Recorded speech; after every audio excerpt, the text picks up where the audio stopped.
Now, this episode is brought to you by Squarespace. Guys, we keep getting some really great Squarespace sites from you, and I am just loving it. And the fact that you guys are so creative and so talented is awesome. And I love getting to know you through your website. Now, if you haven't tried Squarespace yet, get started with a free trial at squarespace.com and with no credit card required.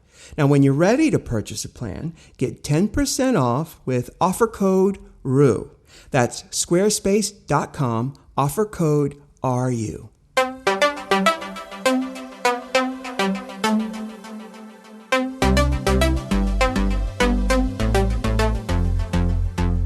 All right, we are here. Welcome to the podcast, everybody. Yay! Very excited because we have a special guest with us, which we will get to. We're going to get to our special guest, but let's recap. Michelle, you've been in Europe. You've been all over the place. I spent 3.5 weeks, glorious, fabulous weeks in Europe. Most importantly, because of the people. Of course, the weather, not so great. I had 2 beautiful days in Paris, which I've never been. Really? And I did the hop on, hop off tour. Best idea to anybody listening. Yeah. Going to Europe for the first time, if you don't know how to see it and you're afraid of not seeing all the sights, do the hop on, hop off, open air bus thing. Love that. Love that. Ru, I saw everything. No, it's great. In a day. You're absolutely right. It's the way, and you get to see it in relation to, the Eiffel Tower is just right across from the, Champs-Elysees walks right to Arc de Triomphe. And I felt like I was living on the town, the musical, because like in just one day, you see everything from the Bronx on down. So I got to see everything in one day. But the most important part of the whole trip was to see the actual love that these kids have for you and for me. And for the show, you don't understand. You really don't. Me telling you this, you're not really going to understand what you've done for those children over there. I just wish each of them would just send me $1. You would be, like more money than Kim Kardashian. You'd be Rutrashian. That voice you hear, that's Mathu Andersen, of course. No. It's just when I think of the RuPaul monster, obviously Matthew is the biggest part of the RuPaul monster. He's always lurking in the background.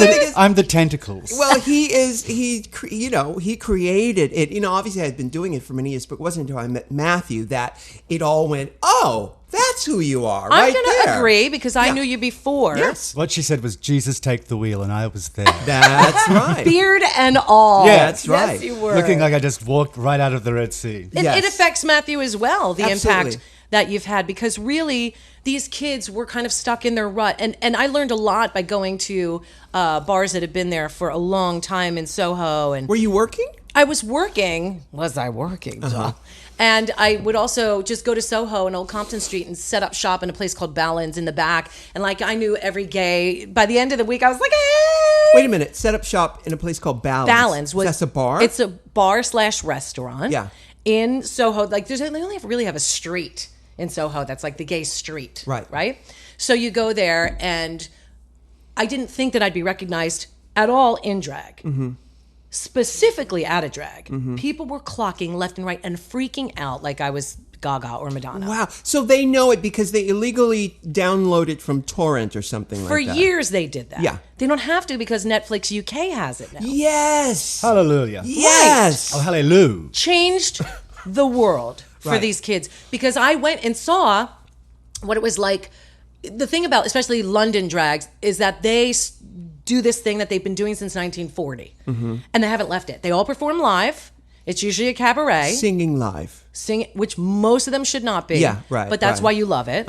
And they look really rough. They're crusty. Right. Really. It's a crusty crowd. It's an old tradition there. It's pantomime dame. I love it. Yes. I do love it. Pantomime dame. Pantomime dame. He's exactly right. And then what happened because of RuPaul's Drag Race is these kids go, I don't want to do that. I want to do bigger. I want to do better. I want to do grander. I want to do younger and sexy. And that's it. And not to take away from those fabulous queens, they will not move. They're not gonna bend. Right. They do what they do, and they're not moving. And there's kind of like a little stalemate between both sides. Like they're like, how dare you? This is our tradition. And Australia has that as well. do they? Well, there's the traditional Aussie drag, which is that rough as guts, big, bawdy, Priscilla E. Yeah. Yeah, Cox and and then Frocks. Cox and Frocks on rocks. And then I like that. And then you have the younger kids who they want to be supermodels. They Right. want to be celebrities. They want to be beautiful. Right. Apparently, there That's is where Courtney came from. right. She's the new breed, but A millennial drag queen. Yeah. Well, but there's an exhibition or a documentary on Carlotta that's happening right now. Oh, okay. Who is the dame of Les Girls in yes. King's Cross? We went there years ago. I didn't see Carlotta. I went there for the first time in '95 with She George. sounds like a drink from Starbucks. It does, right? Yeah. Right. I'll have the chocolate Carlotta, please. I'll have a skinny Carlotta, please. Doesn't it? Doesn't it? Well, but but yes, there is a long tradition of the what is it called? The Dame, the Oh, Pantomime Dame, that goes back even further. But Pantomime Dame is sort of very garish and over the top. And, right, like and Danny jokey. LaRue. Danny LaRue, that's a very nice version. Danny LaRue was... People don't talk about... They don't know about Danny LaRue so much here, but Danny LaRue was actually quite amazing. Well, is Lily Savage part of that? Well, Lily Savage is now in a convent, but she was in a I convent or convalescent home? Think, no, she's in a convent. See, Really? when Paul O'Grady hung up his frocks, Oh, yes. Lily went into a convent. What does that That's- mean? Okay. Aren't convents for nuns? Yes, that's the part of the joke. The sweetie, joke is sweetie, that... sweetie, Oh, I darling. see. Right. It's like, Follow me, sweetie. Yes. Right. Yes. Okay. Right. And Lily, is from Liverpool, my favorite accent ever. Yeah, yeah. And she is also Is that one of my Scouse? favorite. Yes, baby. Is that ever? Alright. The I best. love Lily Savage. What a C word. The best. She Yeah. hosted the English version of Match Game called Yes. what was it called? Oh, okay. I do know... Something. I should know this. The blankety blank? No. Yes, blankety blank. Blankety blank. It's blankety blank. Right, correct. Yes, Ding, ding, right, ding, ding, right. ding. Yeah, blankety blank. And so Lily Savage has retired. Is that correct? Yeah, she's in a convent because Paul O'Grady has been suffering some health issues, but he's back on TV. He's back on the telly over there. Paul O'Grady's had a talk show for a while now. But he stopped, and people were filling in because of his heart condition. Oh, okay. He wasn't well. But now he's back, and he's doing okay, and his whole thing's about the animals, and I watched him when I was over there. He's just so brilliant. Really, really But he does brilliant. it out of drag. He does it out of drag. There's no more Much drag like for him. another drag queen I know. That's outrageous. He does it out of drag. It's That's scandalous. It's outrageous. People are scandalous. scandalized, Yeah. but she just insists on doing it out of drag. But all the talk over there was about when RuPaul's Drag Race is coming over with RuPaul and Michelle Visage, not somebody else. Right. Now, I know how you feel about that, Michelle. Now, of course, Jonathan Ross Had a lunch with him. Unfortunately, we You have to- did? Now, before we talk about Michelle's lunch with Jonathan Ross, I want to take a moment to talk about Audible. Audible is the world's leading provider of audiobooks with over 150,000 titles to choose from. What are you waiting for? For a free audiobook and a 30-day trial, go to audiblepodcast.com/RuPaul. That's right. You get a free audiobook and a 30-day free trial at audiblepodcast.com/RuPaul. Hey, and support Audible because they support us. You had lunch with Jonathan Ross. Did. Look at you, Koala. Oh, networking. I'm not settling for half stepping with No, you. I know.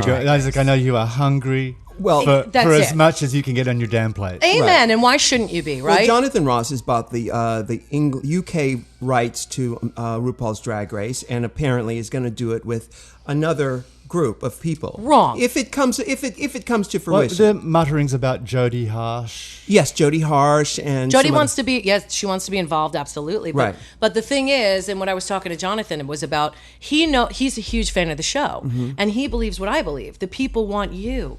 The people don't want another drag queen. He believes that. 100%. Right. And when I told him that you were down to do it, he was like, what?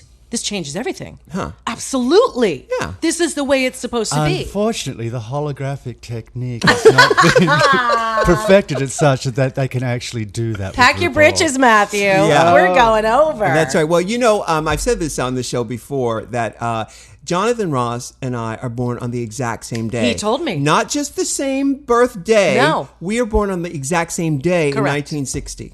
He told me that when we were eating. I was like, you were? That's So, crazy. As you were coming into the world, as was Yes, Jonathan. he was Yes. coming in this exact same day. So you were actually the same age. We were the exact same age, and I'd love to meet him just to see He's what amazing. he's, what he's like. He your is so lovely. astrological doppelganger is like. Yeah. A lovely, lovely man, lovely wife, lovely family. Uh-huh. His kids, his daughters are the ones that turned them on to the show. Oh. And he sat down and watched it and said, oh, this makes complete sense. Yeah. And he's now turned, he said Stella McCartney loves it. Alan Carr's a huge fan, not the Grease Alan Carr, the British Alan Carr. Right. I have to set that up. yeah. No, I understand. Yeah. Okay. Huge fans over there. There's a huge following that they don't want anybody else. right. They want Rue. And then the third person would be that Brit who would tie it all together. I see. Do you see? I see where I'm going? Yes. You, me, third Brit. Let's do it. I'm ready for it. That's what I said. You know. So, how did you arrange a luncheon with Jonathan Ross? We hooked up. Who, by the way, is a big deal. I mean, he's like he's the daddy. He's like David Letterman Totally. of the UK. And I can't even tell you how nice of a human being. You expect somebody with that much power over there to be a douche. Did he buy lunch? Not only did he buy lunch, he ordered everything, and he brought me to the most fabulous restaurant. Which is I forget, Le Petit Maison, La Petite Maison. the small house. I've never had food that good. I don't think in my entire 25 years. Well, Nobody's going to buy that, are they? 35 years. Still a stretch, but let's go with that. Come on. All right, 38. So who arranged this meeting with We him? talked on Twitter. He's Yeah. like, let's hook up. You're coming over. Let's do it. Great, And we great. just talked. We talked about our children, his children, you know. We talked about our love for video games and comic books. And he was talking about, and then it all led into, look, this is why we're here. Mm-hmm. What's your take on it? I gave him my take. He gave me his take. It matched. It was a hand in a glove. So what is the next step? Now, does he have to pitch it to a network? That's the next step. It was Okay. a fist in a Crisco. Yeah, That's well, exactly you know, what it hey, was. it doesn't all roads lead to a fist in a Crisco. Oh, for me it does anyway. Yeah. So he is now doing his part. Yeah. And we take it from there. Right. He 'Cause- says he feels like it's a no-brainer. I love it because he's good friends with Fenton Bailey, who is Yes. one of who produces RuPaul's Drag Race. Yes, Yeah. loves them. Yeah. Goes way back with them. I don't even know. I don't think I've ever met Jonathan Ross. I may have done his show. Do you remember ever doing his show, Matthew? Did you ever go to London? No, you did Graham Norton, didn't you? I did, but here in the U.S. and I did the Big Breakfast with Paula Yates. Right. Years ago, that was and years did ago. I did. I remember nothing. I don't remember anything, and why should you? There's so many new things to remember. Right, You yeah. know. Just I like pointless. that aspect because in my head I'm getting old because I'm not remembering. Right. I like your there's so perception. many No, in my, things. it's like I'm not aging because I can't remember anything. Right. If I don't remember it, Look it didn't forward. happen. If it didn't happen, I didn't get older. Look ahead. Yeah, I love The it. thing is that there in the world we live in today, there are so many things to grasp and to get hold of. How could you possibly keep all those old files? I just delete the old files. I don't need them. But sometimes they come in handy. Like when? No. Okay, I'll give you a perfect example. No, you're right. No, My girlfriend's birthday was just happened, and I went to bring her a present yesterday, and I bought her something that I knew was very special that she'd like, little but sweet. Yeah. And then after I left her house, I went. She didn't open it. I said, "Open this later." We only had a small meeting time, and I left, and I go, "I think I bought that for her last year." That's where the files come in handy. Yes. Oh, okay. And did you in fact buy for her last I don't year? remember. I didn't Yeah. even bring it up because I Yeah. felt like such a dick. Right. So I didn't even bring it up. I just left, and I was like, "She'll love it because the sentiment is there anyway." It's the thought that Yeah, counts. yeah. Well, then it must count a lot because you did it Right. twice. Right. But is it something that you secretly want yourself? Is that why you Because like it's it? something- that's how most gifts are. It is, but not It in this really case. is. It's really a sweet gift, but it's meaningful. It's just a cute little plate for like jewelry and stuff that says friendship. Yeah. And it's really, really sweet. And I had seen it once before, and I thought this would be a cute little present I know for what Leah. you're I thought getting it'd be a next to cute you. little You're getting present. the plate that says, Enemy. It says Nemesis. Here you go. So I bought it, but those files can come in handy. Right. With poisoned cupcakes. But that upon them. Right. scares me a little bit that I What? didn't remember. That you, yeah. No, well, that's still a terrible faux pas. No. No. So it's actually not a really great example. It's But just, it is an example of a where they example. come in handy. Yeah. Right. It's yeah. true. No, I don't know. I don't think memory's that important.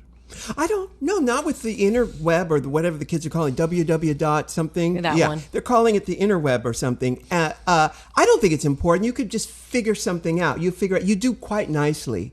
We We get along just fine. Just fine. Yeah. Just I mean, fine. my timeline is terrible. I can't remember when I did things, what year I did them in. People seem so fascinated, and it's like, I'm not fascinated, so I don't have recall for it. Right. But you're hard to please, Matthew Andersen. How dare you? You're a tough nut to How please. dare you. Very dare you. You said it like you know me. You, Sharon. So for you, it takes a lot to get you excited, doesn't it? At my late stage in life, at 50, let's just say I've seen a lot of water under my bridges. Yes. You know what's funny? Because I don't even think anyone has to impress me, but I am not easily impressed. It's true, yeah. But that's not important to me, being impressed. Right. No, agreed. Which is like, that premise of it's like, well, you're not easily impressed. It's like, that's terrible. It's just like, oh, wait a second. No, it's not. It's like, it's not important to be impressed. It's when I'm impressed, it's, yay. And if not, it's like, okay. But I agree. I think the older we get and the more we're in this industry and the more we're surrounded by such incredible artists and creativity, it takes a lot more. We to put impress too you. much. I think we put too much primacy on people's individuality and specialness. It's really not that important. I mean, like our celebrities we just mill them out, and they're disposable. We have disposable celebrities.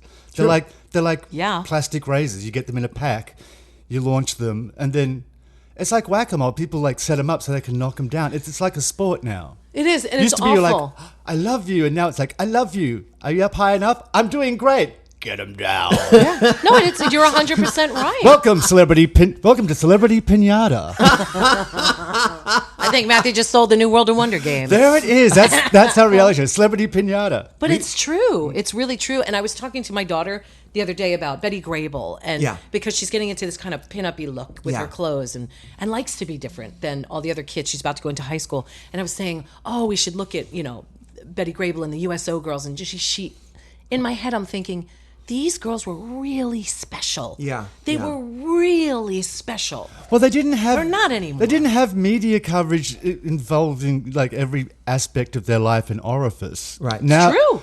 So you could maintain a degree of star quality. Now you can't. So how does one become special? I don't know. Maybe that's an overrated special. It's like...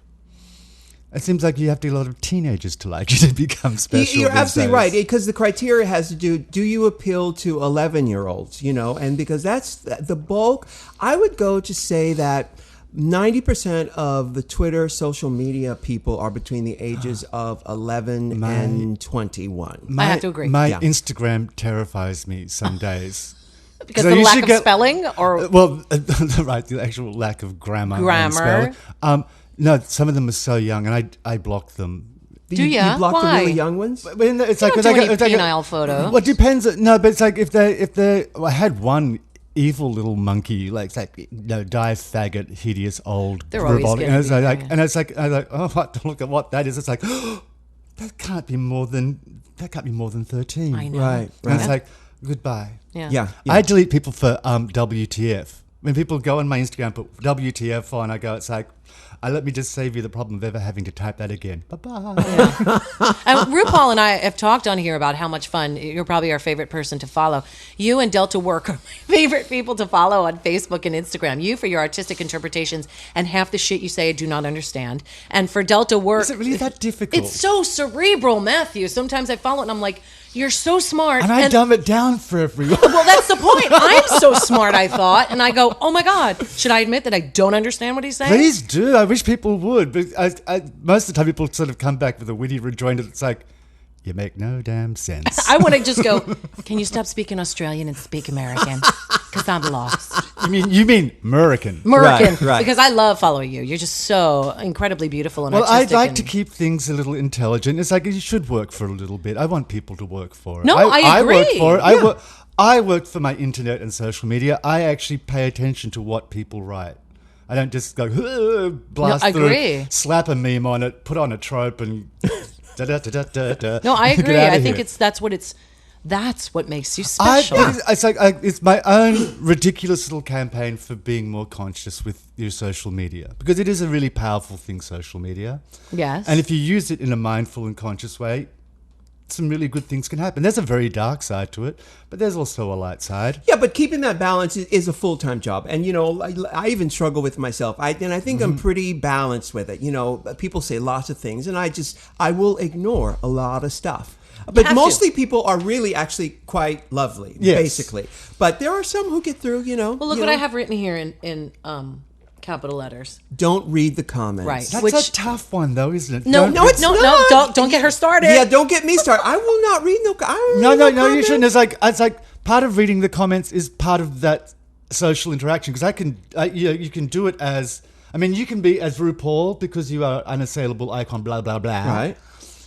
It does not behoove you, but for most people, reading the comments is part of their conversation. It is part of the journey. It's part of their. Yeah. It's like, because that's just people going, it's like, had salad today. It was fierce. Gave me life. Fierce salad.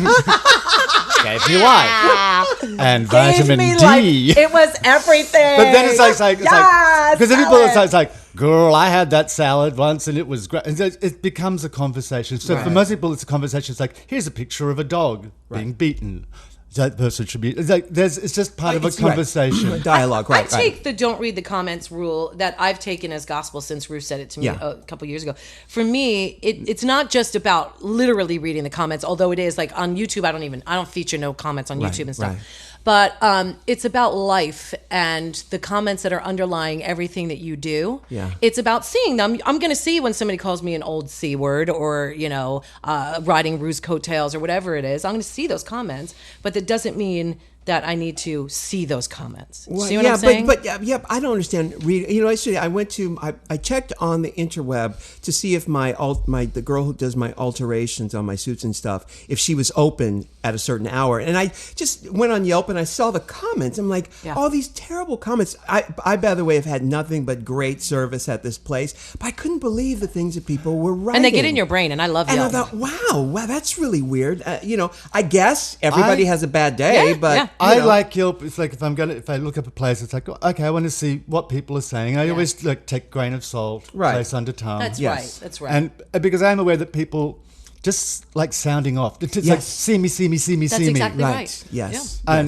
And some of the reviews are like, it's like, oh my God, that should just cut your thumbs off. I try to give real reviews on Yelp. I try to be really helpful. And I appreciate this. I appreciate a really good review. Like I actually, if I wanted to know about a movie, I'd like someone to say something intelligent about a movie. So it's like, oh, okay, that sounds interesting. But it's like, oh my God, it was that. It's like, oh, yeah. Right. Cut. Opinions that aren't helpful. They're just giving their opinions. Well, there's a difference between criticizing and critiquing. Agreed. Yes. People have their right to their opinion. And it's like, well, of course you do. But it doesn't necessarily mean you should be just spewing it out left and right. Because there's a lot of other rights that you enjoy that you probably could have curtailed. Now, Michelle, you were saying that you enjoy Matthew's Instagram and Delta Works. What was it about Delta Works that you love? Delta posts, and it's mostly on Facebook. Her Facebook, her rants. Her Facebook rants and her things that she posts, and she's very snarky and funny. In a really dry, sarcastic way. And that's what I love. What's her label or handle? It's just The Delta Work, I think. The Delta Work on Facebook. Yeah, I think it's just on Facebook. Or just Delta Work on Facebook, isn't it? I think it's Gabriel Valeria, mine. Well, that too. He's got two. I think I follow him as... Gabriel Villarreal. Villaria. Villarreal. Oh, there's an ointment that will clear that up. Exactly. But you're probably right. It probably is the Gabriel one. Don't judge me because my Spanish is terrible. Valeria.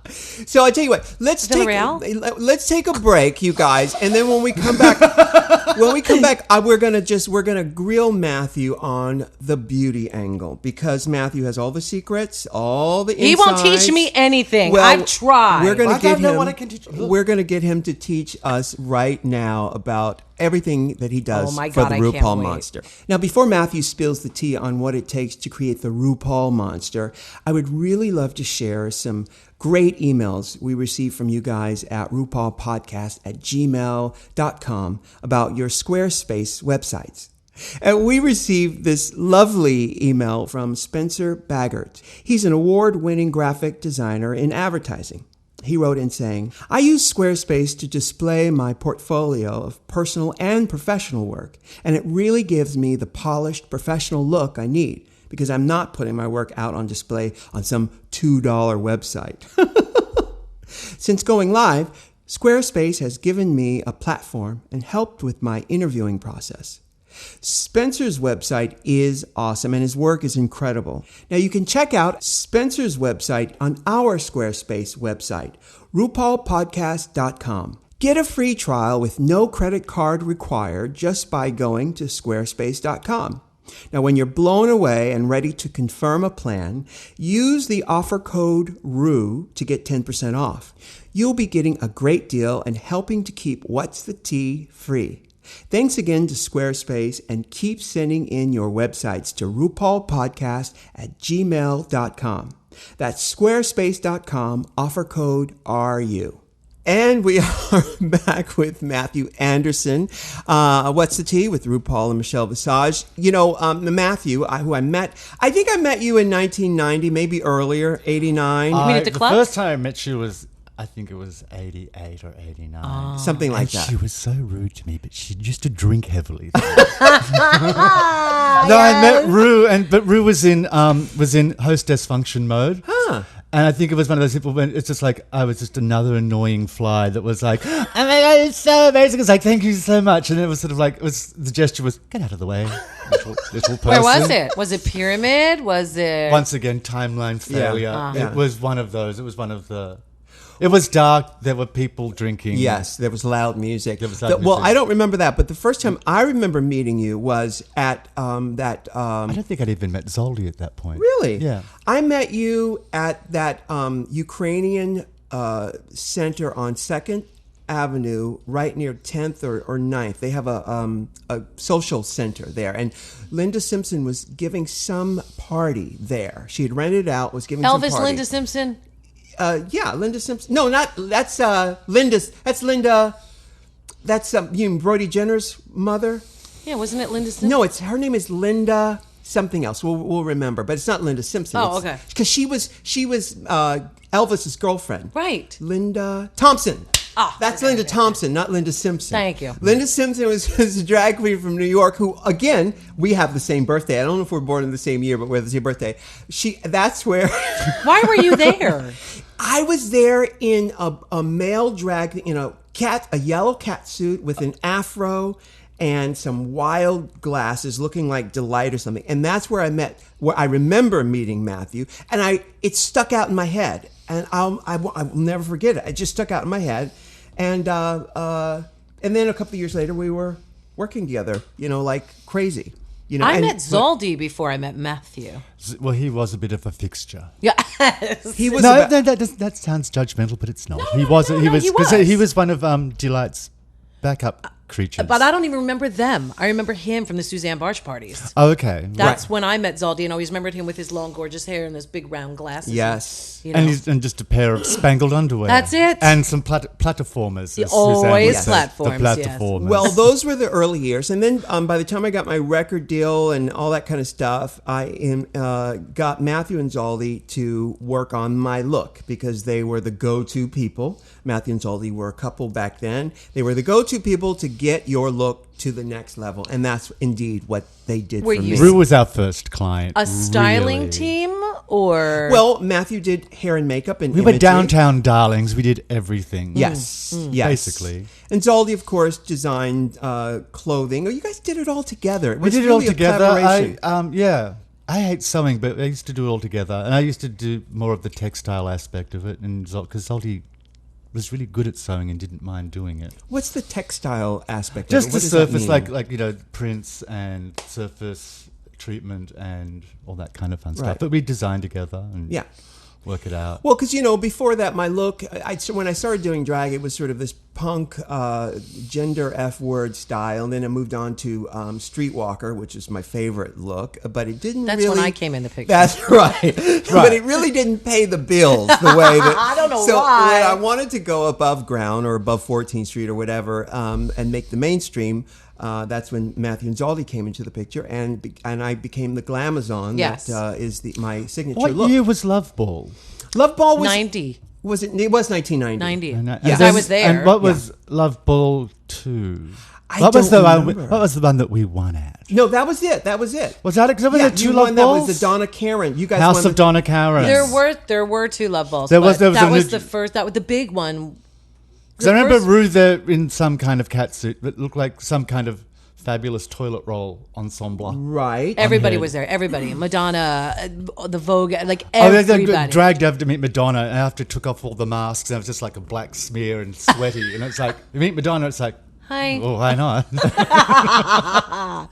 Well, from there, they went on to, do all of my stuff, and to this day are still doing all of my stuff. Actually, when I was in New York last week, I met with Zoldi and we talked about clothes and things for season 7. Are you going to have legs this year? I am. We're going to do... People are talking about it. People don't think you have legs. Why? Because you're going to do some minis this year? No, I'm not going to do minis, but I'm going to do cat suits and pantsuits and things like that. Yeah. Really? I'm going to actually have moving legs. So we're going to do that. But, 20-something years later, Matthew and Zoldi are still doing me for my image. Now, let's talk about that for a minute. What was the biggest challenge in doing a man in drag and to look like the Glamazon? Because he'd been doing models' faces forever. Sure, yeah. No, makeup, he was in fashion and all that stuff. Yeah. Fashion, darling. Just models, darling. But I mean, gorgeous women, Janet, biologicals. darling, Janet and Gwen and all those gorgeous supermodels Okay, there you and go. celebrity. So what's the difference between doing a biological woman and doing a RuPaul drag queen? Biggest difference is always the skin, and actually, I mean, it was never that difficult to put you because you've actually got a very pretty face with very pretty eyes. There's always those damn freckles. Mm-hmm. I know. Because Ru has got the sweetest little freckled face, and supermodels do not have freckles. Back then. Now they do. Now they do, but they're not super, are they? They're just really models of what you call super. No, there has not been a good supermodel in a while. Well, let's see. No, Well, that's not true, but it's like we haven't had the cult of supermodel. No, we That's haven't had true. the cult. It's a bit like supermodel. porn stars. It's like, Right. they're really the porn actors, really. Right. Aren't they? Yeah, they're Right. gone. Yeah. They're gone. Meat puppets. Yeah. It's my favorite term. But Carly Yes. Kloss and Joan Smalls are pretty. Oh, kind of okay. out Well, okay, they're super. there. Yeah. Right now, it's But- Cara Delevingne. That's like all we've got. Yeah, but And she- I know, but yeah. that's the only one who's in the news and everybody talks about. Right. But so the difference is covering the skin. Is that what you're saying? It's like with like for you, it's not that difficult because it's like the only place where it's like the hardest place on a man like to like get it looking right is the jawline. That's where it always shows is the jawline. Because of the hair follicles or No, just the well, jaw, hair the masculine. follicle is part of it, but it's just there's always something masculine right around the jaw and the neck that Yeah. just gives away the illusion. Women are usually much more finer boned around around the jawline. Yeah. Right. And that's where I see it in Ru's face is on the jawline. Right. And do you? Because everything else is like Ru's got very large eyes. He's got a nice nose, lovely mouth. It's like so. It's all he's in a little round head. So you But with Ru, it's like the thing is with the wig is what makes a difference because you get to diffuse the You wear hardness wigs? of well, the that jaw. is like, and also as small as you look in as a man, it's like your shoulders are quite broad, Right. And that's it's like, oh, okay. You don't think about it. It's like it's a sort of a balancing act. It's total balance. Yeah. And it's interesting because you can like put a huge amount of hair on. The thing I find interesting is to try and find a way to not have it always be that big bumped up thing, to be other shapes. Otherwise, it starts to get a little bit sort of samey. So, Predictable. but trying to find the way into the formula and have it be flexible. Right. Well, you know what you'll notice in a lot of my pictures and the way I pose, and these are things I've learned from Matthew and Zoldi, is you'll see that I'm hiding a shoulder usually. I've got To one arm soften over it. here Yes. so you don't see the broadness. Or you'll see me posing on a 3/4 angle so that you don't see the hardness of the jaw. A lot of times the hair will soften the jaw or diffuse the angle of the jaw. So there are tricks like that I've learned. In fact, Matthew is my go-to person to say, I'll show him a picture and go, okay, what's really going on in this picture? Why do I have this feeling about it? And this could be an advertising. This could be any picture in the world. And he has X-ray eyes to go, oh, you see what they did here? They've got this dark section over here, which counteracts the light part, which makes your brain interpret it as this. Yeah. And that's the kind of X-ray eyes this man has. And that's why I've been able to, transform into this Glamazon. I'm a, 6'4" man, and I'm, this Glamazon. And honestly, I couldn't do it without him, honestly. I've seen before, Matthew. Yeah. J.K. Rowling, J.K. Rowling. She used to come like I do know every inch of Rue's face. That's true. Now, are there any products? Are you a producteur? Meaning, we all are. But like, are you loyal? Are you like, whatever works is going to work? Whatever works is going to work. I'm not a producteur. It's like, it's... But, we do love the Kevin Aucoin Foundation. I do like the Kevin, it's just consistent. Right. Do you know that I use that? I use the concealer, little tiny pots? Yeah, the pots. I use that on my whole face. That's what it's for, though. It's meant to be... I thought it was just meant for concealer. No. It's actually meant to be, but it's meant to be worked out. The key is buffing it out. Yeah. And I have to tell you, that's going to last me for 10 years. It probably will. The littlest tiny bit, you guys. It's the... And when you set that shit up, it's like bulletproof. Oh, it's unbelievable. Do you like using hairspray to set, or do you use a setting... hairspray to set? Yeah, Queens will use hairspray to set their makeup. Really?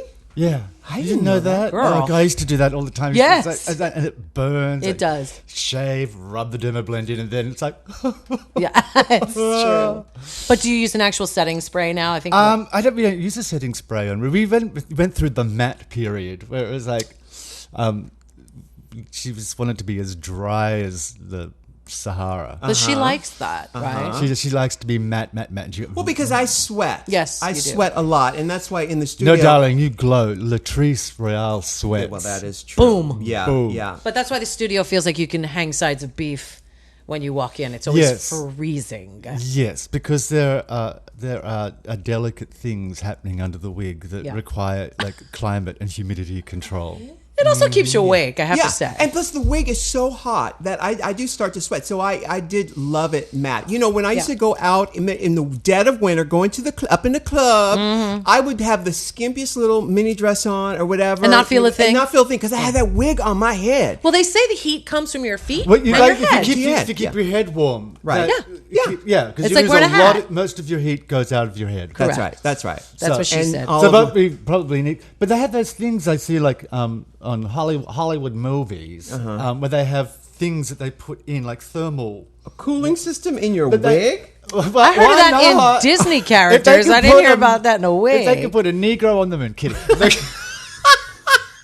Oh, see now we're getting to the Australian, which Right. we got That there a could- little too early. But I know. I saw that you were going incognito. Today, Yes, I which did. made me laugh. I as wrote it that on does. Twitter today And that I was- they're going to crucify you. Well- but they do cooling systems that goes into costumes, right. like for theater and stuff. Yeah, you yeah, mean? yeah. And yes, which I was like, well, why? I mean, just like a little cooling pad. Oh, that scares me. Yeah, well, but we keep the studio very, very cool. So no, I want to. But you might be able to move more than 10 feet without breaking a sweat if you. No, actually, I'm quite comfortable in the studio. Yes. Now Michelle is freezing. My her- nipples her- are hard, Yeah. and that's good for ratings. Yeah, it is. Well, for all the straight guys that Well, watch this our one's show. hard. Yeah, This one right. hasn't Thanks, had Dad. feelings since 1995.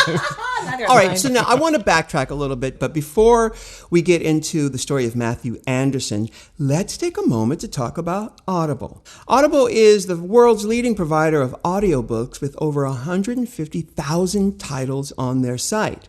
Now, we've been getting some really, really great audiobook suggestions from you guys, and keep them coming. Now, Veronica Hume wrote in saying, I can wholeheartedly suggest the works of Agatha Christie, narrated by David Suquet and Joan Hickson. They did a fabulous job bringing Miss Marple and Hercule Poirot to life on the big screen, and they continue to do so in audio form.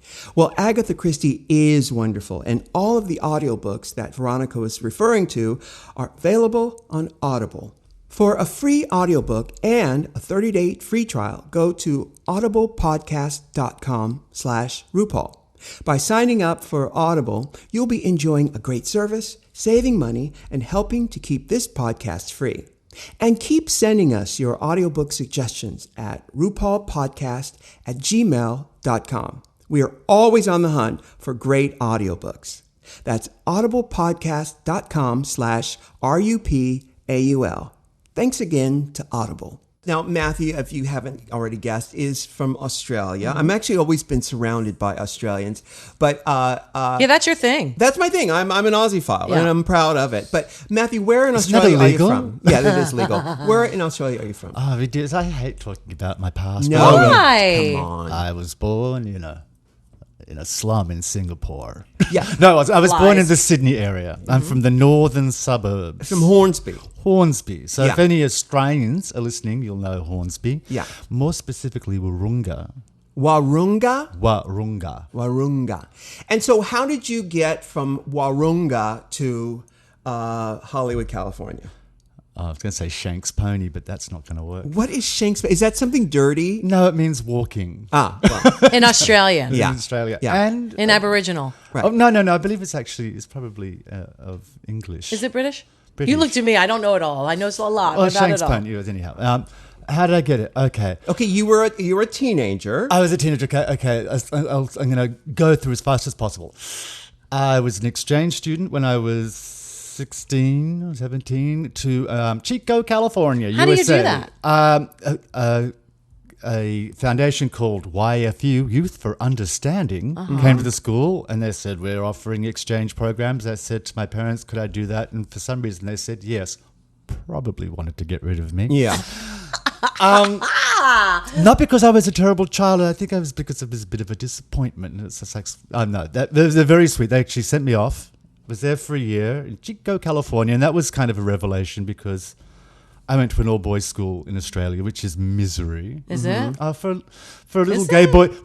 boy, that doesn't know he's gay. Oh, okay. It's a freaking nightmare. It's just like non-stop around the clock mocking. It's like, yay, can I go home now? So maybe it was your parents' way of saying, knowing that you were a special child, saying, you know what, let's get him to... It was more my mother saying, it's like, she said, I think it's a good idea. Yeah, and it I was. I was like, great. And it was an enormous thing because it opened me up to the world. Yeah. Came back to Australia and I did my senior year in Chico and I came back to Australia and I couldn't do my final year because they'd make me repeat. And I would have been 19 by the time I got out of high school. goodness. And I said, oh, that's not happening. Well, didn't I tell you that before you went? Well, no, but this American school system is not that comprehensive compared to the You're Australian absolutely at the time. right, It's yeah. like I was so far behind. I would have had to repeat a year. Anywhere else, actually. We're really far behind. We make Oh, such what a are big you deal out of our saying? school Are you system. saying No that we're child left incompetent? behind, but we could ditch a couple of them. I'm just saying. It would help. I was like, lighten the load.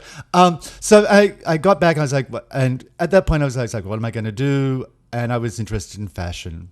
And for me, it was like, why fashion? It's like, because there was there's a wheel of fortune in my head that I just kept spinning. It's like, I'm going to be an animator, I'm going to be an illustrator, I'm going to be a fashion designer. It's like, it landed on fashion design. I was like, I'm going to be a fashion designer. But it was always arts. Always the Always arts. arts. It was like, I was useless for anything else, really. So anyhow, I started with that. I got into a Bachelor of Arts degree in fashion and Look textiles. at you. Still in Australia, Still in though. Australia. Started there, went for a year and thought, it's like, I don't like this. I really should have done, I should have been graphic designer because I was much more interested in photography and graphic design. They said, why don't you take a year off? I said, oh, okay, I will. And my friend who was fourth year said, why don't you do makeup? Because I'd been doing makeup. Am I talking too fast? No, I'm we're with you. Because I've been doing makeup for myself in college, taking pictures of my poor little sisters. That's where I'd like to make a shout out to my sisters for the relentless torture that I put them through that allowed me to develop the talent that you see today. And of course, you don't do them anymore. Now Well- they'd probably kill to have you paint their faces, and they're like, Probably not. It's like, yeah, maybe. I don't They're know. a different type of fish from the type you're used to. Anyhow, blah, blah, blah. My sister was a model. Was she? Yes, she was. She came. Kylie? Did you ever meet? You met Kylie? Yes. Of course. See, no timeline. Yeah, no No timeline. timeline. Yeah. No, she did actually quite well. She worked with Stephen Meisel, Yeah. Ellen Van Unworth, All the heavy hitters. and she worked for Jean-Paul Gaultier. Wow. Doing for the Yiddish show, and she just went all around the place with Yeah. her. And she's like, Yes, Those things, Ginormous. nothing. yeah, she had huge breasts. Yeah. She was 5'10" and a bit, and she had a 36 double D. Wow. Natural bosom. Okay, Yeah. rub it And in. we used to dress her up and take her out to the clubs, and people were just like, Yeah. because it was gorgeous. Yeah. Right. So now I'm going to feed you along. So you were Yes. doing that in Australia, and somehow you got back to. Right. So New York? I started so I left college, went in. A friend said, "Why don't you do makeup?" And I said, "Okay, why not? I need to do something to make money." I went to an agency that he recommended, and I took my book of pictures from college, and they said, "Well, we don't know what it is you've got, but you've definitely got something." So I thought that cleared up. So they took me on, and I started working, and I started doing tests with people. Where was this? In In Australia? Australia. still? Okay. And it was misery because I've worked with all these young photographers. I thought, these pictures are fucking awful. So I just take my own pictures of my own makeup, and then I finally started getting work. And once I start, my goal was, it's like, the second I have a Vogue tear, I am out of Australia, because the goal at the time was to go to Europe and do the whole arts thing. Because at that time, of course, the new romantic thing was still going strong. It was ID, face, it was all of that gorgeousness, Galliano, Right. Westwood. We're talking 84, 83. 83, 84. It was like really pale, blown out, kind of Botticelli It was faces. just And yeah. the best time for London fashion. It was amazing because it was Right. coming right into all of that Malcolm McLaren, Yeah. Yeah. Buffalo Girls, all of that brilliance. Judy Blame, look it up. So got my Vogue tears, got my Harper's Bazaar tears, all 4 of them. It's like, later. With the idea of going to Europe, and I went via New York because we don't have to get into this. I was married To a woman. woman. to a biological woman at the time. Gasp. As one, Got there, and I ran out of money, as you do in New York. Yeah. one does. And people are like, you can't start in New York. It's too big. You've got to work up to New York. It's like, well, it seems like I'm going to have to start here because I don't have any money. Yeah. So I started, but my wife was on the startup of Sassy magazine. Oh, yeah. So I had a nice little into that. And then turns out, surprise, surprise, I was a homosexual. I know. That's crazy talk. You could have knocked me over with a feather boa. And they did. Yes. Now, did your wife know that you were gay all along? Oh, she probably did. I was such a clueless twat. Yeah. I really was. I had no idea what was going. You know, when you're a kid that's teased for so long, you're like faggot, faggot, faggot, faggot. You just go. It's like something just. You just go click. You just turn it off. It's like whatever. We're not even going down that. And it was an asexual. Like it's like no one's Like Tom Cruise. male or female. No one's ever going to want me. What are they going to do with this? Aw. No, I was happy. I thought I was destined to be the, like, you know, your favorite uncle. Oh my God, I love it. I didn't realize I actually had, you know, genitals until I was 19. Right. And I discovered But those then by how did you accident. tell her? Like, what happened? You just said, look, I'm gay. And she was I like, I know, honestly girl. don't remember. I should remember. Those are sort of key moments in your life, aren't they? Kind of. No idea. Right. Because I've met her. Karen. Yes. Yeah. You stay in touch? Not so much. Oh, great. I mean, there's no animosity, and she's a fantastic person, amazing, and she's got her own thing going on. I'm well impressed Oh, good. by Miss Karen Catchpole. Yeah. So anyhow, got there, left the wife, went on a bender of debauchery. You know, you're saying like the hop on, hop off bus. Yeah. To That see was your Paris? one, yeah. No. I did it on tranquilizers and booze. Oh, Yes. At 4 o'clock in the morning. Oh, dear. Paris. Hello. It's great to be here. I had a boyfriend and a girlfriend at the time. I was like, I don't know. We'll work it all out somehow. Those were the good old days. Yeah. Those are the days, my friend. No. So, okay, so then you're in New York and you become a superstar makeup artist. Well, let me give you the coup de grace as to how I became a superstar makeup artist. Doing okay. You know, you muck around, you know, trying to like get connections. You never had to work at a counter? No, I never had to work at a counter. I met Zoldy working with Joseph Astor. I don't remember Joseph Astor. He was taking pictures of some wigs, something. I met Zoldy and was sort of like, hello. And then we started seeing each other and then doing more together. And then he said, let's go meet me here. And it's like Suzanne Barch. And it's like, and then Suzanne was blah, like, do you want to be part of this whole world? And it's like, oh, yes, please. That would be lovely. I like a frock. So started dressing up for Suzanne. I think we won Miss June, July or whatever it was for the Copa. Yeah. Yes. And so we just do stuff with Suzanne. And the way I really got started was Suzanne was doing Halloween at the Palladium. She said, oh, wouldn't it be brilliant to do the makeup in the lobby? And it's like, okay, so had all the drag queens in the lobby sort of fenced off, putting their makeup on. People were like, as you do, like a petting zoo. And Stephen Klein was there that night shooting Italian Vogue. And Billy Erb was working with him at the time. Anyhow, he said, do you want to finish off this job tomorrow? And I was like, yes, please.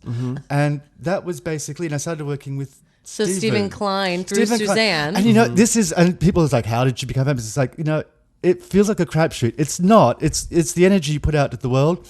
But when you get tapped on the shoulder by a heavy hitter, it goes.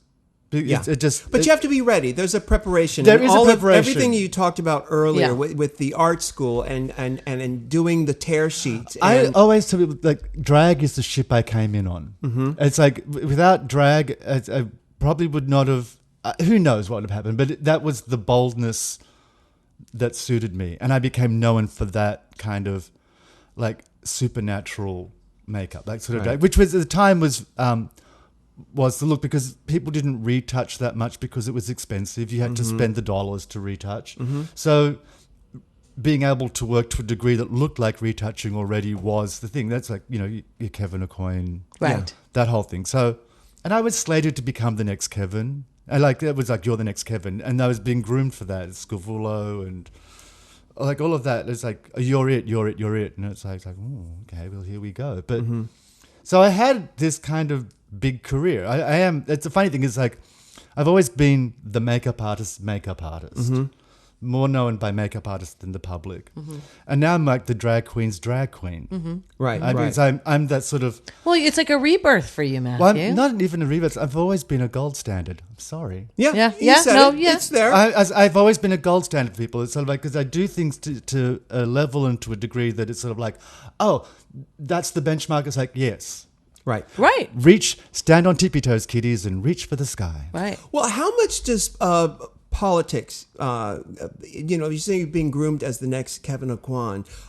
How much does politics in that world factor into? I think there's quite a bit of it going on. Even in makeup artistry, I think so. In the fashion industry, yes, because you're a fashion. Yes, but you're so good at what you do. Nobody can do. I've worked with Billy B for 25 years, and he's amazing at what he's done. He doesn't do what you do. You're still very different. Right. Like, you're you, and he's him, and Kevin was Kevin. Well, I mean, in order to be a star in the industry, you do have to have your own thing. Yeah. It's like, it goes for everything, like, no matter, but it's like, it is political. And I remember there's a lot of shenanigans that I was unaware of going on. Like, I was thrown out of one agency because someone complained, but they got me thrown out of my agency so that I could be picked up by their agency. Do makeup artists need an agent today in this modern age?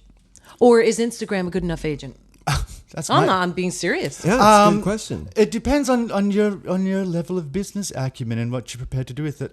I don't know. I have not really used my agency in a while, but that doesn't sort of count because of where my reputation still precedes me. For how much longer, I don't know. Wait till those pictures are published. Wait till he shoots the cover of my book. I didn't know there was a donkey in the room at the time. But not as much. People are much more aware of their own, of like promoting themselves. We've become so much better at branding, and people are more like, and kids are more aware of branding themselves. There's a lot of not great makeup artists out there on the Instagrams and the YouTubes, but there's such a high yield of everything. Who are really YouTube famous, not very talented either. Millions and millions of views. Well, you sort of have to be in the mix to really get it. It's like, to be YouTube fabulous as a makeup artist doesn't really mean that much because it's not real world experience. True. So you live in that bubble, which is fine. It's an entertainment bubble. They're entertaining you with makeup. Yeah. how that translates into other things, Right. I don't know. Because you can doctor photos. Yeah, well, you know what I mean? I brought up the political thing earlier because I think that if you're in with a certain photographer, one of the big people out there, that's when you can really start making some buck. And I'm assuming if you can get in with one of the top photographers, then your ship is basically Is it still that way? You roll with that. I'm sure it is. It's like top photographers have the people that they like to use. I feel like these days there's not photographers anymore. Nobody gives a shit. I feel like if you're Kim Kardashian's makeup artist or you're Rihanna's makeup artist, it's that. That's now. the LA. That's the LA experience. It's like, and you hooked into that whole celebrity experience. Because if I see a photo shoot in a magazine of a celebrity and I go, oh my God, she's never looked better. Who painted her face? I don't look at who photographed her. But it's so funny. But it is a combination. I've had all the people that you can imagine. I've had them do my face, but no one has the foresight and the knowledge of proportion to do what Matthew has done for me. I agree. Because there's another level of understanding of how to change the proportions, how to shape what's going on. I agree. And no one has ever done. And I've really been painted by everybody. I know you have. And I've seen the outcome. And I remember looking, obviously no names are going to be named, and going, are you kidding me? I'm going to name a name. Oh. No, but I'm going to name a name in a very positive way. Sam Fine. Sam Fine is paints your face beautifully. He really does. I used to get a little bit jealous, be like, Sam Fine can paint the house down. What was it about Sam Fine's makeup that... It's that thing that he does right at the beginning of the cut crease. In the eye, right. In the eye. And it's like, used to get real like I'm a little jealous. He kills a crease, Sam He Fine. really... Sam Fine is also his shading, like the way he can round the head. He does the shading around I'm not too proud to say I bit that. Yes. And I bit it hard. But it's like, it's like people are like, oh, copy. It's like, I will copy a bitch. Right. I will adapt a bit. Nothing's new. Everything's borrowed. It's like, a head is a head. Yeah. Right. It's like, let me do another little shout out here to Raven, who I looked at what she was doing. I was like, oh, time to pull up my socks, I see. Because Raven is obviously one of the girls who has graduated through RuPaul's Drag Race. And of all of the girls who've come through there, who are your top makeup artists? You've just mentioned Raven. Well, she's definitely one. Raven. Raja? I love Raja. Yeah. I don't know why I have a problem. I always want to say Sultan, but that's because I've known him for 1,000 years. That's Raven. That's Raja's boy name. Yeah, exactly. And she's very gender fluid on her whole thing. Yeah. But Raja's makeup is beautiful. It's like, and the great thing about it is you don't realize how good it is. Right. You don't look at it and go, because like with Ravens, you just sort of look at it and go, like, that is Raven's a masterful like paint by number. Yeah. Like, it's like, you recognize it's a masterful paint. Yes. When you look at what Raja does, it's something that's more integrated. It's more about the personality. Because Raven is a face. Yes. Raja is I think Raja's a worked concept. more with models than Raven has, and Raven does She's more. worked more with herself too. That too. She's very aware of. Still one of my absolute favorite queens. I still have not seen anyone really come close to what Raja She's does. more on your level and what you love and expect. Well, it's that New York style of creating a character. It's not necessarily the cookie cutter But they're thing. beautiful. But characters. she goes there too. She really goes there. But and again, she has a art school background. Yes, and so she she's- has a fine art background. And I just want to, before we move on to the Raven thing, is that you nipped something very special from Raven and put it on my face. You want to talk about that? The nose? Yes. When we did that walk through in the workroom, and I got up close on that nose, I was like, The contouring. Right. She kills it's it. like a bone. And it's like, because Raven has got quite a schnoz. And I'm sorry, it's a schnoz. Yeah, Not even a nose, it's a schnoz. I Because love it's it. like from straight on, it was like this bone. I remember seeing photographs of her, and it's like, it looked like she could barely breathe through it. And then she turned sideways, and it was like the Titanic hooving into sight. It was like, watch out for that iceberg. I love his nose. The illusion of it is one of the finest illusions. And it's like, and you get up on it, and it's almost rude the way it's done. But it's beautiful. Now, because you have on Instagram or on your Tumblr account or something, you have a step-by-step diagram that did so well of how to do a nose, right? Yes. Who? You do? Yes. Is it? Oh, is that the one with the different? Yes. The exclamation point. the exclamation point, Yes. the hawk. Yes. It's a classic. I said diagram or diagram. What did I say? You said diagram. Okay, all right. Yes. I was thinking diaphragm. I would have Because clocked most you. people do truffle hunter. It's Like a pig nose? The pig, like that. The wide brown stripe. Oh yes, yeah. That's like I see what But you've Matthew, done there. You've it's- actually drawn attention to the fact that your nose is actually not what it ought It's so to be. hard to do It's a hard. good nose Brows, contour. one of the brows and Brows the and nose the are hard. nose. But what's the address to get that Tumblr to see your diagram? Graham. I almost said All Graham.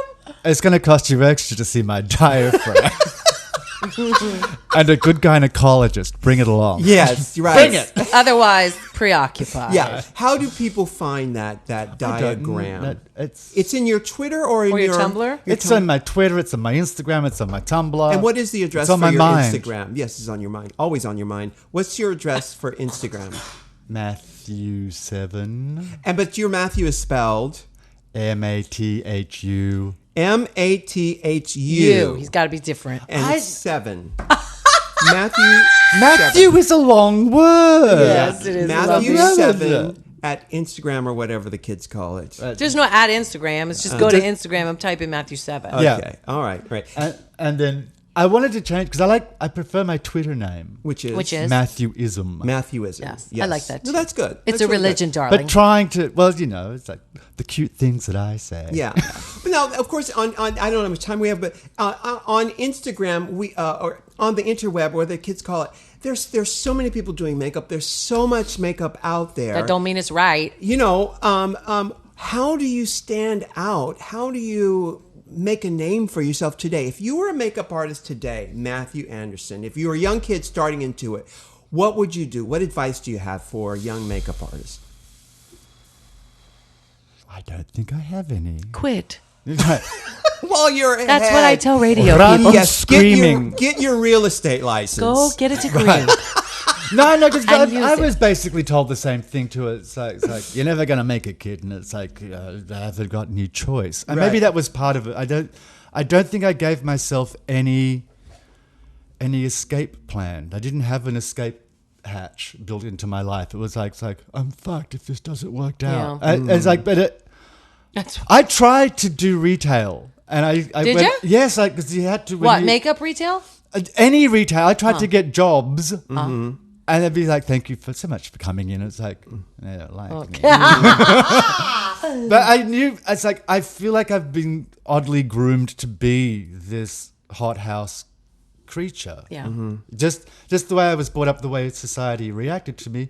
It's like it was always going to be a make or break. And one of the biggest things is like getting into a fashion and textile college, based like for a Bachelor of Arts degree.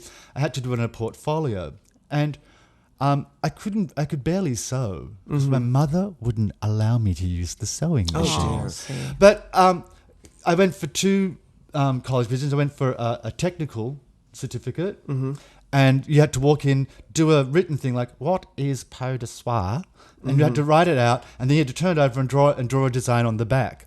And I did it and finished a bit before everyone else. I took it up to the lecturer, and I walked out the door, and he came after me. He said, "Look, it's just a formality. You can get in." And I thought, yes, and I can get Sydney College of the Arts. If they can take me right now, like if he's chased me down the hall. And that was kind of a big moment because it's like, okay, I'm on the right track. Right. I know that what I'm doing is, it's like, because people think of me as a makeup artist. I don't think of me as a makeup artist. I mean, I do Ru's for pictures, and no one else photographs Ru because, well, he's never in drag. I don't think of you as just a makeup No, artist. he's a visionary. so, He sees But everything. that's I do want people to understand that it's like what is your talent? And it's like my talent is to observe and interpret. Yes. And whatever comes to hand, whether it's clothing or makeup or photography or Psychology. Lego, whatever it is, it's like I will use Vibology. that. Yes, vibology. And it is about, it's like, in order to be a great creative, you've got to be able to have a really good understanding of what's going on. Yes. Either that or be a complete auteur and an asshole. Yeah. in that order. Well, that happens too. Right. Yes, but I don't know. It's like I don't know who the great makeup artists are at the moment. I don't. It's like I see a lot of really good makeup, but for me, most makeup is masturbatory.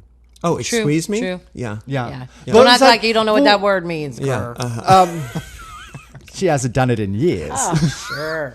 But it was, I mean, I see people doing this phenomenal makeup, and it's elaborate, and it's very retouched, and it's glued, and it's enormous. And it's like, but what are you saying? Right. And for me, it was never. It's always been being part of a team. It's like I could go off on Ru's face, but it has to be Ru every time. It just can't be my, Right. my fantasy. And people's like, why don't you do this? Why don't you do it? It's like, because RuPaul is a specific character. And it's a great character because it has a lot of latitude. I can play with it in quite a lot, but it has to be, why don't you do with black hair? It's like, we might for a We've a done kick. RuPaul Red Hot. Yes, exactly. Right. Yes. How did that go? Well, We loved it. But it's like... I'll be wearing the wig season 7. Right. But that's the thing with the RuPaul brand. It's like it's been a great brand to grow with and play with because there is a lot of latitude in it, but it's very specific. I think it has grown, Matthew. I think it has grown. Oh, it does, but it's you like... can't listen to trolls. But it's for myself, though, it's done in a very deliberate way. It's like I know what RuPaul is, and it's like I could never explain to people. It's like, oh, you do RuPaul's makeup. It's like, you know what? This man is my friend. Yeah, He's been so much more than... my mentor, and at times my guru, and at times my savior. And it's like what I do for Ru, I do out of love. I have such an enormous... It's like he trusts me so much, and I can't imagine breaking that trust. I don't think he'd trust anyone else the way he trusts you. Oh, no. It's I've because seen. this is the funny thing when people... It's like, I'm aware, it's like... you have to love what you're doing. It's like someone just goes. It's like some of the things. Oh, it's fabulous to do RuPaul. It's like no, it's not a look. It's actually a weird kind of philosophy. I know it sounds really pretentious, No, I but get it it. actually is. There's a philosophy to the look. There's a way who she is because she is the girl that came up from the Brewster Project. Yes. But she has an arc. She has a storyline that's like, and that's part of my way of working with her is built into it. It's like. She is that supermodel. It's like, once again, it's like, I don't see anyone really coming for RuPaul because no one's... Well, really they try, but they can't... but they haven't missing figured out what that is. They haven't... It's a really simple formula. It is a simple formula, but most people don't really understand. They can't dissect it enough to really make it work. It's Bugs Bunny and mahogany. Exactly. Exactly. Now, before we go, I want to talk real quickly about what people can expect in terms of looks for season 7. Now, last season, have you thought 6, about it yet, Matthew? Well, I have. Well, season 6 was really this high hair to the side. You saw it in the promo pictures, and he did a lot of updos and things like that. High hair to the other side. To the other. Oh, okay. Is that the look for season? We're gonna flop it. That will look like bookends this year, you and I. She's going to be whipping her hair back and forward. Okay, kids. Okay, well, I got it in my mind. Okay, and don't hold me to this. I'm feeling a high ponytail. Don't hold me to girl. There's technological advances that are yet to be made. We're talking with NASA at the moment. Very excited, very excited. But the basic idea is ceramics. Well, you guys heard it here first. Matthew, thank you so much for coming to talk to us. Thank you for having me at your lovely apartment. Yes, and Michelle, I guess we'll keep them knocking them dead. Well, that's what we do. When we rolling them in the aisles we and the thank streets. Everybody who has been so supportive of our podcast, and we're going to keep it going bigger and better and stronger. And thank you so much, sweetie. So excited to see what you're going to create for the monster for season 7. Yes. Right. Best get home and look on that. I love it. All right, kids. Well, thank you so much. It's been lovely, and we will see you next time. And again, thank you guys for supporting our podcast. Yeah. And we're just going to keep on keeping on. Keep on talking. Yeah. Bye. Bye. Bye. Can I get an amen? Can I get an amen? If you can't love yourself, how in the hell you gonna love somebody else? Can I get an amen? And don't forget to subscribe on iTunes. If you can't love yourself, how in the hell you gonna love somebody else? Amen.